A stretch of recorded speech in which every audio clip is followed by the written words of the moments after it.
이 캄보디아 사태에 관련해서 김은배 전 서울경찰청 국제범죄수사팀장과 자세히 살펴보겠습니다. 어서 오세요. 어서 안녕하세요. 네, 조금 전에 강유정 대변인이 말했던 것 중에 지금 ODA 협력기금을 활용한 해당 국가 치안 강화를 추구하겠다 이렇게 밝혔는데요. 이 부분은 어떻게 들으셨습니까? 그렇습니다. 우리나라에서 캄보디아로 공적 자금, 개발 자금을 보내는 걸로 알고 있는데 이게 수천억이 된다고 하니까 캄보디아 입장에서는 그 지원금이 상당히 유용하지 않습니까? 그러다 보니까 우리나라에서 혜택을 주는 상황에서 이 카드를 가지고 캄보디아 정부라든지 수사기관에서 우리 경찰청이라든지 외교부에 협력할 수 있도록 압박을 가한다는 얘기인데 이것도 하나의 방법으로 거론되고 있으니까 제가 보기에는 이 카드도 잘 활용하게 되면은 캄보디아 정부로부터 우리 공조수사가 좀 더 원활히 이루어질 거라고 보고 있습니다. 예, 네, 방금 들어온 소식 전해드리겠습니다. 한국과 캄보디아 경찰 간 양자 회담이 종료됐다는 소식이 들어왔습니다. 스캠 범죄 관련해서 공동 대응을 강화하기로 했고요.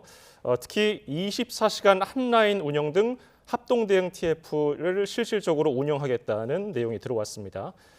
그리고 한인 대상 스캠도 적극적으로 단속한다고 하고요. 세부화는 이번 주에 논의를 한다는 내용입니다. 자, 팀장님, 이 24시간 핫라인 운영이라는 점이 좀 눈에 띄는데 이게 좀 도움이 되겠습니까? 아무래도 도움이 되는데 문제가 뭐냐면 캄보디아하고 우리나라하고는 핫라인을 연설한다 하더라도 어차피 직접적으로 당직자들이 하는 게 아니겠습니까? 이게 무슨 말이냐면 캄보디아에도 한국 대사관이 있습니다. 경찰 주재관도 있고 그런데 사실상은 근무를 하다가 오후에 퇴근을 하지 않습니까? 그러니까 이건 무슨 말이냐면 당직을 둬가지고 24시간 돌아가겠다. 그러니까 한국에서 신고를 들어와도 바로 캄보디아로 연락을 할 수도 있고 캄보디아에 있는 주한 대사관에서도 연락을 받아가지고 그 캄보디아에 있는 경찰이라든지 수사기관에 연락할 수 있게. 그러니까 지금 같은 경우에는 뭐가 문제냐면 퇴근하게 되면은 전화 받는 게 이렇게 뭐 AI로 받지 않습니까? 예. 이게 아니고 실제적으로 근무자를 둬서 24시간 신고가 들어오거나 문제가 생겼을 때 곧바로 접수를 하고 접수한 내용을 캄보디아 경찰에도 당직자를 둬가지고 곧바로 연락하게 되면 수사가 금방 시작할 수 있도록 신속하게 수사할 수 있도록 그런 라인을 지금 협조했다는 거 아닙니까? 요 내용은 이제 세부 사항에 나와 있기 때문에 정확히 알 수 있지만 어찌됐든 간에 이런 조치를 취하는 것만 하더라도 큰 성과라고 볼 수가 있는 것이죠. 네, 앞서서 캄보디아 급파됐던 정부 합동 대응팀이 코리안 데스크 설치에는 합의가 안 됐거든요. 그래서 경찰 양자 회담에서는 좀 이 부분에 대해서 좀 추진을 하기로 했던 것 같은데 아직 코리안 데스크 관련해서는 협의가 안 됐다고 봐야 됩니까? 그렇습니다. 이 코리안 데스크는 좀 민감한 문제인데 보시면 뭐가 문제냐면은 한국에 캄보디아에 있는 주한 대사관의 경찰도 있습니다. 하지만 이분들은 대사관 소속인데 코리안 데스크라는 얘기는 캄보디아 경찰청 내에 한국 경찰관이 상주를 하는 것이거든요. 그러다 보니 거기에 상주하다 보면은 캄보디아 수사기관들하고 친교도 맺을 수가 있고 서로가 친밀해지니까 수사를 즉시 시작할 수 있는 것이고 캄보디아 경찰관이 출동하거나 단속할 때에 거기에 참여할 수가 있거든요. 직접. 예. 그렇기 때문에 아무래도 캄보디아 입장에서 볼 때는 민감한 문제인 것이죠. 왜냐하면 자기들 주권도 있기 때문에 일일이 한국인의 경찰관이 참여하거나 그렇게 간섭하게 되면 불편한 거 있기 때문에 실제적으로 코리안 데스크를 만드는 데는 엄청난 그 양보를 해야 되거든요. 그래서 제 생각도 그렇습니다. 대사관의 인력을 충원시키는 것도 중요하지만 경찰청 내에 코리안 데스크를 설치하게 되면 거기에 실제적으로 수사할 수 있는 한국 경찰이 나가 있습니다. 나가게 되면 즉시 수사 가능한데 이것도 약간 약점은 있습니다. 왜냐하면 거기에 나가 있는 한국인 경찰관이라 하더라도 단독 수사권이 없기 때문에 혼자서 수사를 한다거나 즉 임의 수사나 강제 수사를 할 수가 없어요. 단지 캄보디아 경찰하고 같이 공조 수사는 즉시 가능하기 때문에 요 코리안 데스크 설치하는 문제가 상당히 중요한데 아마 캄보디아에서는 이번 경우에 했으면 좋았는데 아무래도 조금 망설임 같기 때문에 계속 그 회의를 해가지고 아니면 공조할 수 있게 코리안 데스크를 설치하는 게 조금 시급해 보입니다. 예, 경찰 주재관, 코리안 데스크 한 명 늘리는 게 이렇게 어려운 일입니까? 우리나라는 쉬운데 예. 문제는 그 당사자국 캄보디아 같은 경우에는 그렇게 하려고 그러면 거기에 예산도 필요하고 인력도 증원해야 되기 때문에 실제로 그 나라에서는 자기들이 주권을 침해한다. 이게 무슨 말이냐면 한국인은 경찰청에 캄보디아 경찰관을 우리한테 캄보디아 데스크로 해주세요. 그러면 여기 망설여지거든요. 그런 문제가 있기 때문에 실제적으로 우리 코리안 데스크를 만든다 하더라도 캄보디아에서는 조금 요거를 꺼려하는 경향이 있는 것이죠.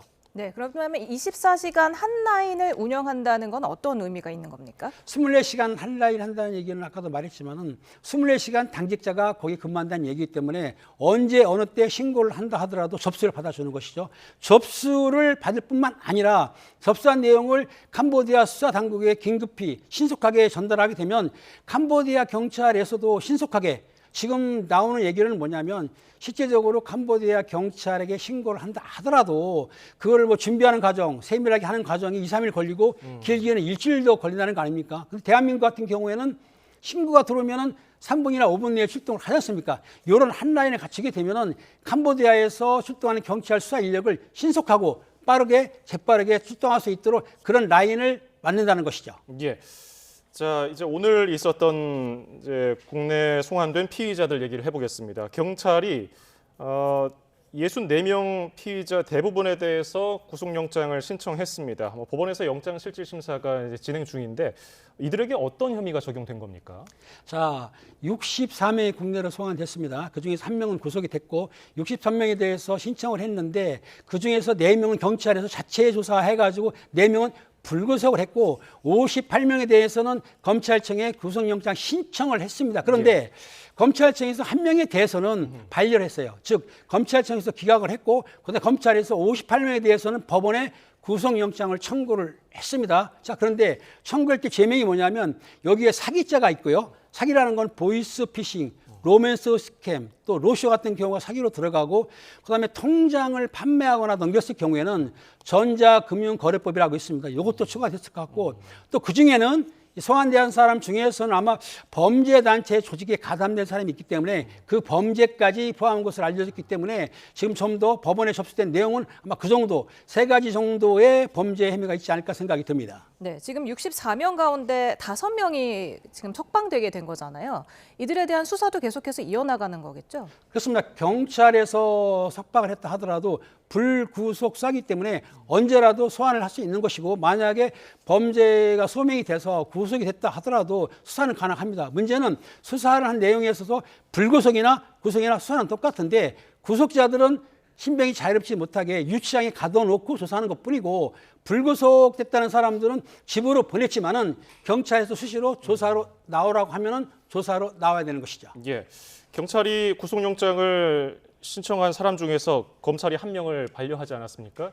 이 인원은 무엇 때문에 반려가 됐을까요? 그렇습니다. 검찰에서 경찰이 구속영장을 신청하게 되면 검토를 합니다. 검토를 하는데 아마 나오는 내용으로 봐서는 출국한 경위라든지 그리고 그 사람의 행동을 따지는데 아마 그 당시에 이 피의자가 캄보디아에 있는 대사관에 신고를 했다는 겁니다. 연락을 했고 또 그리고 캄보디아 경찰한테 신고도 했고 체포가 됐어요. 구금돼서 유치장에 있다가 국내로 왔기 때문에 실제적으로 이 사람 같은 경우는 범죄에 가담을 했지만 범죄의 경중이 조금 약하지 않느냐. 그렇기 때문에 구태여 구속 상태에서 조사할 필요가 없다. 그러니까 죄가 없다는 건 아니고 구속 상태로 조사할 필요가 없이 불구속 상태에서 조사를 하는 상태가 낫겠다 싶어서 기각을 했던 것이죠. 네, 그러면 경찰이 아예 영장을 신청하지 않은 4명은 왜 신청을 안 한 건지 그리고 그러니까, 만약에 이들이 풀려나게 되면 또 다시 해외로 나갈 수는 없는 건가요? 출국 금지가 그렇지는 됩니까? 않습니다. 경찰이 조사를 할 때 제일 중요한 거는 영장을 신청하는 기준이 도주 우려나 증거인멸 우려인데 또 중요한 거는 범죄의 중대성입니다. 그런데 조사를 해보니 가담은 했지만은 가담 정도가 미약하다. 이 정도 상태에서는 굳이 신병을 구금할 필요가 없다 싶어서 일단 불구속 석방을 한 것인데요. 석방을 할 때 이 조사원들을 갖다가 출국 금지 조치를 취합니다. 그러니까 무슨 말이냐면 석방돼가지고 불구속 수사하더라도 본인이 캄보디아로 가려고 공항에 가게 되면은 출국 금지로 막았기 때문에 갈 수가 없는 것이죠. 그래서 해외로 도망가기는 쉽지는 않고 일단 또 나오지 않는다. 도망 다니면 또 체포영장을 받거든요. 그렇기 때문에 경찰에서 요청하게 되면 항상 수시로 조사를 받으러 나와야 됩니다. 예. 이번에 범죄 혐의로 구금됐다가 송환된 64명 가운데 정작 총책인 부부는 빠졌다는 얘기가 나오거든요. 왜 빠졌을까요?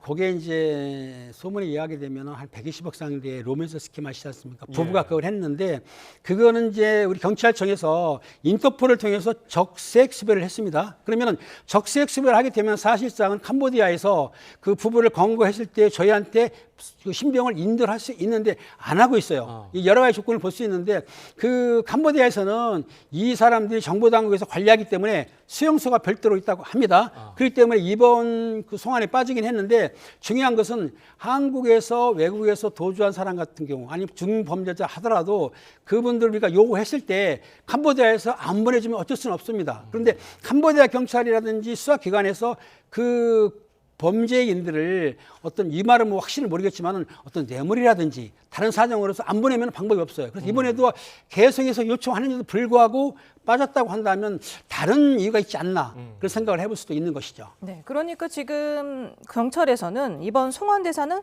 캄보디아 이민국이 구금한 인원이다. 지금 그 A씨 부부 같이 정보 당국이 관리하는 별도 수용 시설에 한국인은 제외된 것 같다 했는데, 그러니까 지금 우리가 전 세계까지 뛰었는데 모든 수용 시설에 구금된 한국인이 돌아온 것도 아니네요. 그렇죠. 지금 전 세계를 띄웠지만 실제적으로 이민국에서 구금한 사람들만 받았을 것이고 정보당국이라든지 다른 특수 수용시설에 있는 사람들은 여기 포함 안 시켰던 것인데 실제적으로는 우리나라에서 요청하게 되면은 한국인 피의자들은 모조리 소환을 받아야 되거든요. 그런데도 불구하고 캄보디아에서는 뭐 정치 문제라든지 아니면 수사 문제를 해가지고 빼버리면은 우리 방법이 없어요. 아마 경찰청에서 계속해서 저 120억 대의 로맨스 스킨 총책 부부에 대해서 송환을 요청하지만은 캄보디아에서는 지금 응하지 않고 있거든요. 그런데 그 하나의 문제가 있는 게 뭐냐면 캄보디아에서 민권 운동가라는 사람이 한국에 지금 와 있습니다. 그런데 한 명이 와 있는데 캄보디아에서 계속 송환을 요청을 했습니다. 그런데 송환할 수 없는 이유가 뭐냐면 그 사람이 난민 신청을 했습니다. 난민 신청 중에는 보낼 수가 없어요. 그러니까 우리나라에서는 들어주지 못하는데 캄보디아 입장에서 볼 때는 왜 우리가 요구하는 인원을 안 보내주느냐. 우리도 너희가 요구하는 인원을 안 보내주겠다. 이런 생각을 할 수도 있고 그러면은 우리가 그 난민 운동가를 보냈을 경우에 아마 그러면은 120억 대 사기 피의자 부부를 우리한테 송환할 수도 있다. 이렇게 맞교환도 요구할 수도 있는 것이죠. 보통 국가 간의 범죄자를 보내달라고 할 때 이런 뭐 협상을 하기도 하는 겁니까? 협상은 상호작용이 돼야 되는데 무슨 말이냐면 우리나라가 캄보디아하고는 범죄인 인도조약이 설치돼 있어요. 그러니까 우리나라에서도 캄보디아 범죄인이 있으면 캄보디아가 요청하면 보내줘야 되지만 캄보디아에서도 우리나라 사람이 범죄인을 우리가 요청하면 보내줘야 되고 또 인터폴 요청을 할 경우에 한국인 피의자가 있으면 요청하면 보내줄 수도 있거든요. 그런데 보내주고 안 보내주고는 사실상은 캄보디아의 임의적인 결정인 것이죠. 본인들이 안 보내줘도 어쩔 수는 없는 거예요. 그렇지만은 우리가 이런 아까 말씀드린 대로 그런 캄보디아에서 요구하는 사람들을 보내줄 경우에 캄보디아에서는 그 상호로 보내줄 수 있는 거죠. 서로가 주거니 받거니 하는 거는 외교적으로도 경찰에서도 그걸 가능한 얘기입니다. 네. 일각에서는 범죄자들을 무고한 피해자 취급하면서 모셔오고 있다. 국민이 바라는 건 범죄자 송환이 아니라 납치, 감금, 폭행으로 고통받는 피해자들의 구조다. 이런 비판도 있더라고요.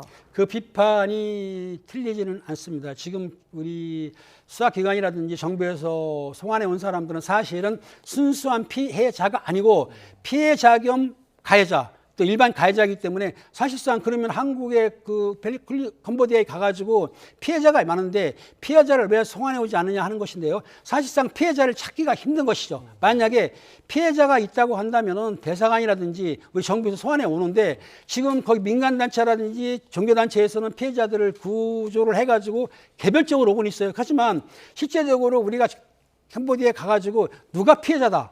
정확하게 없기 때문에 그분들을 소환을 못했고 실제적으로 구금된 사람들은 인원수가 딱 나왔고 또 그 사람들은 캄보디아에 수용돼 있지 않습니까? 인원이. 그러니까 그 사람들을 데려오기 쉬웠는데 그리고 중요한 거는 피의자건 피해자건 한국 사람이 맞습니다. 대한민국 사람은 대한민국 정부가 보호하기 때문에 이번에 데려온 사람이 피의자인데 왜 데려왔느냐 이렇게 비난하는 것보다는 일단 단추를 깬 거 아닙니까? 단추를 깼기 때문에 피해자든 일단 데려와 조사를 하고 또 앞으로도 피해자가 있으면 신속하게 송환하는 방법으로 나가야 되겠죠. 그 두 가지 신분 사이에서 어떤 것으로 딱 결정하는 거는 어려운 일입니까? 아니면 뭐 쉬운 일입니까? 그렇지는 않습니다. 왜냐하면 피해자라고 한다면 범죄의 가담이 없어야 되는데 지금 소환된 사람들은 피해자인 면도 있지만 일제적으로 범죄의 가담이 했지 않습니까? 일단 범죄의 가담을 했는데 그게 강요된 행위가 아니라고 한다면 우리가 피해자를 보거든요. 그런데 가담 정도가 얼마나 중하냐 약하냐에 따라 가지고 구속 갈림길을 쓸 수도 있고 불구속할 수도 있고 아마 재판 과정에서 형량의 차이가 있거든요. 그러니까 문제는 완전한 피해자는 아니고 피해자이지만 일부 가해자, 즉 피해자가 되면은 그 가담한 정도에 따라서 처분도 틀려지고 신병도 신병 처리하는 것도 틀려지는 상황인 것이죠. 예. 네.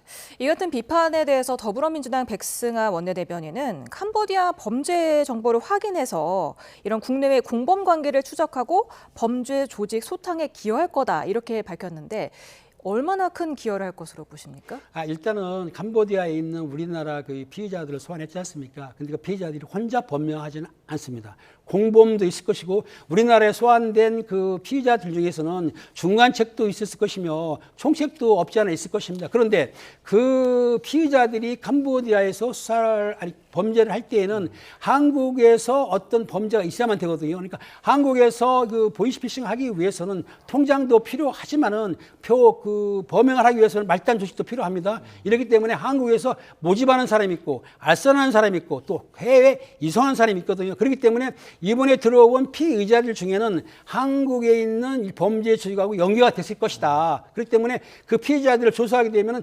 누구누구와 같이 함께했다. 누구누구가 공범이다. 이런 진술을 하게 되면 한국에 있는 피해자들을 우리가 검거할 수 있다. 그렇기 때문에 필요한 조치라고 했기 때문에 그 말이 틀린 말은 아닌 것이죠. 예. 군사 조치 얘기까지 정치권에서 나왔거든요. 이게 현실성은 있는 얘기인가요?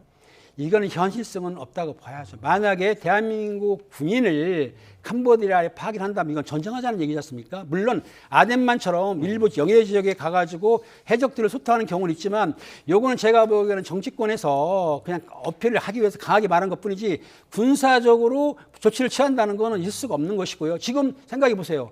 경찰청에서 경찰을 코리안 데스크 경찰 몇 명 보내는 것도 반대하는 편에 군대를 보낸다는 얘기는 요거는 조금 언어에서 강하게 하기 위해서 하신 것이지 실제로는 군사적 조치는 하지 못할 것으로 생각이 듭니다. 네. 그러면 군사 조치가 불가하면 어떤 조치가 가능할까요? 지금 상황에서는 실제적으로 외교부를 통해서 캄보디아 외교부의 공조사가 필요한 것이고 제일 중요한 거는 캄보디아 수사기관 우리나라의 경찰청하고 공조사절을 해가지고 지금 데스크포트 TFT를 만든다고 하지 않습니까? 예. 아까 말했듯이 24시간 핫라인도 중요하고 또 그리고 캄보디아에 있는 주한 대사관의 그 영사도 좀 약간 증언을 해야 되지만 제가 지금 주장하고 싶은 건 뭐냐면 캄보디아 경찰청 내에 코리안 데스크를 어찌하든 간에 좀 설치를 하자. 그걸 압박을 해가지고 한국 경찰관이 캄보디아 수사기관 내에 같이 근무를 하게 되면은 한국의 피해자들을 구조하는데 엄청난 효과를 발하기 때문에 제일 중요한 거는 다른 TF건, 한라인건 중요하지만 그래도 경찰청이 근무할 수 있는 한국인 코리안 데스크를 만들게 되면은 좀 더 효과가 있지 않을까 그런 생각이 듭니다. 예. 지금 더 걱정되는 점은 정부에서도 지금 그 조직에 잡혀 있는 사람이 1,000명 정도로 추정하고 있는데 박찬대 의원실이 법무부에서 받은 자료를 보니까 캄보디아로 갔는데 돌아오지 않는 인원이 2-3천 명씩 한 해에 된다는 거예요. 이게 더 큰 문제 아닙니까?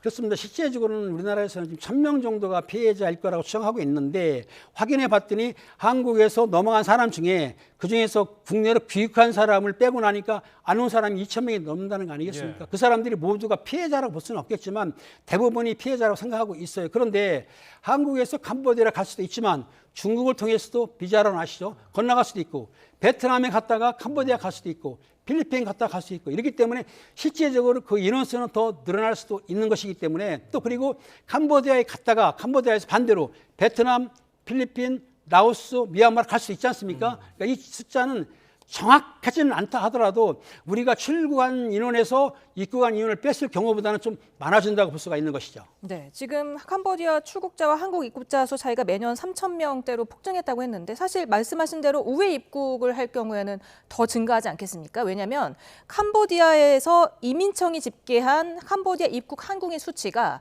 우리가 말하는 캄보디아 출국인과 또 2배 정도 차이가 나더라고요. 이렇게 되면은 훨씬 더 많은 숫자가 돌아오지 못하고 있는 거 아닌가 싶은데요. 지금 말씀드린 대로 실제적으로 캄보디아에 우리가 파악한 숫자보다 그 캄보디아 이민청에서 말한 숫자가 많다고 한다면 정상적으로 출국한 사람도 있을 거고 아까 말했듯이 우회 출국한 사람이 있을 겁니다. 그러니까 동남아 다른 나라에 갔다가 캄보디아에 범죄하기가 쉽다고 하니까 오히려 캄보디아로 가는 것이고 캄보디아에 못 갔을 경우에 다른 접을 통해 가지고 경유했기 때문에 아마 캄보디아 이민국에서 정한 수치가 맞다고 생각되는데요. 이런 수치가 있다고 한다면 외교부라든지 경찰청하고서 공조를 해서 정확한 인원수 또 그리고 캄보디아에서 현재 하고 있는 그 내용을 정확히 주고받아야 되는데 그 부분이 조금 부족한 것 같습니다. 예.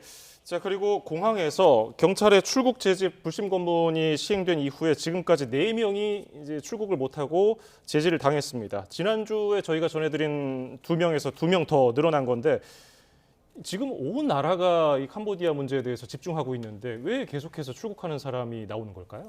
저 출국 제지했다는 거는 아마 여행으로 가는 제재가 아니고 캄보디아에 범죄하러 가려다가 출국 제재를 당한 것인데요. 그렇다 하더라도 지금 구직 광고가 계속 나오고 있습니다. 그리고 구직 광고 댓글 같은 거 보면은 이건 잠시 지나는 것이다. 좀 지나면 관계없어. 그리고 경찰들한테 걸리지 않은 방법까지 알려지고 있기 때문에 지금 돈이 필요한 사람들, 뭐 실업하시는 분이라든지 급전이 필요한 분 같은 경우에는 내가 어때? 이거 아니면 캄보디아 가서 돈 벌어오지 라고 생각하기 때문에 출국을 지금 단속한다고 가는 것인데 앞으로도 저런 상황이 없으리라고 보장을 못합니다. 어찌됐든 그 구직을 하면서 외국에 가서 캄보디아에 가서 $10,000을 벌어올 수 있다고 유혹하고 미끼를 던지니까 그 미끼를 덥석 물기 때문에 저런 일이 생기는 것이죠.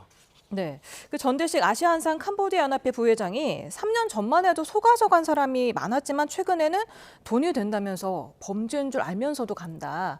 그리고 또 어떤 사람들은 구출했더니 돌연 귀국을 거부하거나 돈벌이가 되니 다시 왔다면서 재입국하는 상황이 종종 벌어지고 있다. 이렇게 또 말하더라고요. 그렇습니다. 그분 얘기가 뭐 100% 맞다고는 할 수는 없겠지만 일단은 말씀드린 대로 몇 년 전만 하더라도 깜빡 속아서 고수익 때문에 간 분이 있다고 하지만 최근에는 사실상 젊은 사람들이 소문이 나 있습니다. 캄보디아에 가서 가볍게 범죄를 가담하거나 보이스피싱 로맨스 스킴을 하게 되면 1,000만 원 이상 벌 수 있다. 그러니 외국에서 벌어지는 범죄이기 때문에 한국에서는 모를 수가 있다. 무슨 말이냐? 외국에서 범죄한 거를 그 범죄 내용을 한국에서 모를 수가 있습니다. 그러다 보니 외국에 가가지고 몇 개월 동안에 돈을 벌고 오면 된다. 이런 내용이 퍼져있기 때문에 실제적으로 그분들이 말했듯이 범죄를 속아서 온 게 아니고 범죄를 가담하려고 와서 몇 개월 동안 돈을 번 다음에 한국으로 귀국을 했는데 다시 한국으로 송환돼도 한국에 돈 벌 수 없으니까 내가 캄보디아에 가서 범죄를 하겠어 라고 해서 온다는 사람이 있다는 거 아닙니까? 요 말도 틀린 말은 아닌데 어찌됐든 간에 지금 많은 사람들이 캄보디아에 출국을 하지만 전혀 모르고 가는 것보다는 이 범죄를 하더라도 큰 범죄가 아니야 라고 생각하며 출국하는 경향이 있는 것이죠. 그렇군요. 지금 경찰은 캄보디아 범죄 배후로 지목된 프린스 그룹 관련해서 첩보를 입수해서 들여다보고 있는 것으로 알려져 있는데 구체적으로 어떤 내용을 수사하는 겁니까?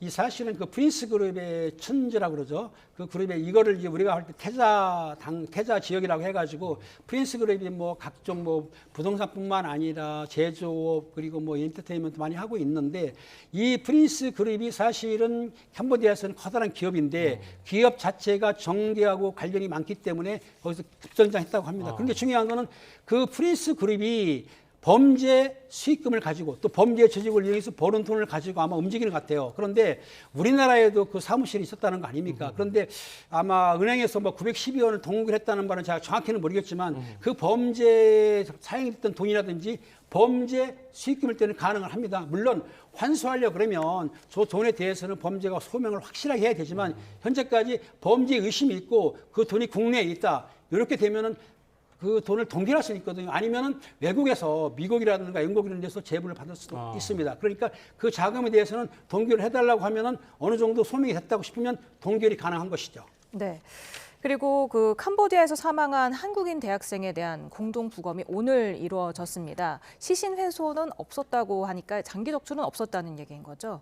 그렇습니다. 오늘 아마 사망했던 박모 학생에 대해서 부검을 했는데 부검을 참여했던 거는 캄보디아뿐만 아니라 우리나라 수사관들하고 법의학자가 가가지고 부검을 참여를 했습니다. 참여를 해보니까 아마 시신 훼손이 없기 때문에 장기 적출은 없을 것 같다라고 보고는 있습니다. 그렇다고 하더라도 앞으로 할 게 뭐냐면은 사람이 사망했을 때 외상만 있는 게 아니고 약동물을 투여돼가지고 그거로 사망할 수도 있습니다. 마약 같은 문제도 있고요. 그리고 장기뿐만 아니라 그 상체를 보게 되면은 어떻게 방했는가를 알 수가 있기 때문에 좀 더 시간이 걸리죠.